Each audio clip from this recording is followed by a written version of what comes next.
Il va écrire, il va faire part de ses idées sociales, car on le sait, on va le voir, c'est un socialiste avant l'heure. Il écrit un ouvrage qui s'appelle « De l'extinction du paupérisme », c'est-à-dire la disparition de la pauvreté. Il reçoit Louis Blanc, donc des tenants du socialisme de l'époque. Donc il est classé dans les socialistes, où il considère avec Saint-Simon que une des questions majeures, c'est la question ouvrière.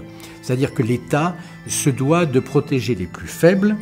Et Napoléon III, pour la première fois, va utiliser le terme de classe ouvrière.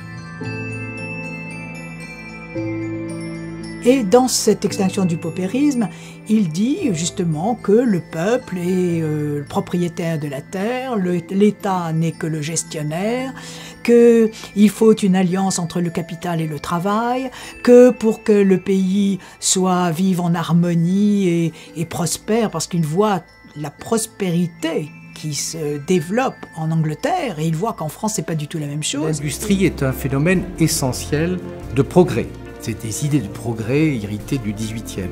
Mais que si le capitalisme doit être favorisé, il doit être également contrôlé.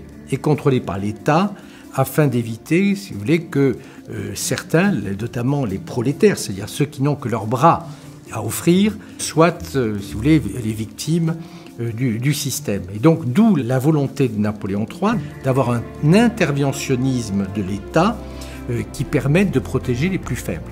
Il se soucie de la misère ouvrière, qui est devenue très grande, et on a pu voir, sous la monarchie de Juillet, l'indifférence de la nouvelle classe dominante, la bourgeoisie, à l'égard de la misère des ouvriers à mesure que se développe le machinisme, à mesure que se produit la révolution industrielle qui paupérise les ouvriers.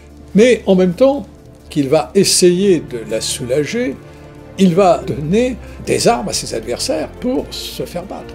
C'est-à-dire que c'est lui qui rétablit le syndicalisme. Napoléon III va les favoriser en leur redonnant ce droit de grève.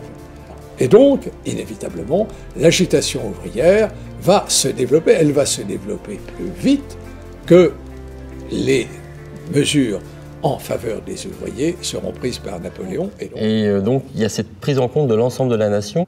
Alors, pour les ouvriers, la mesure phare est certainement le droit de coalition, qui d'ailleurs va être utilisé de façon très intensive à la fin du Second Empire, puisqu'on a dans les années 67-69 une multiplication des grèves parfois extrêmement dures, qui annoncent la période très troublée 70-71, qui annonce la Commune.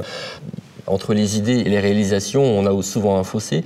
Il est évident que le Second Empire se caractérise par des paradoxes immenses qui sont les contradictions de la personnalité même de Louis-Napoléon Bonaparte.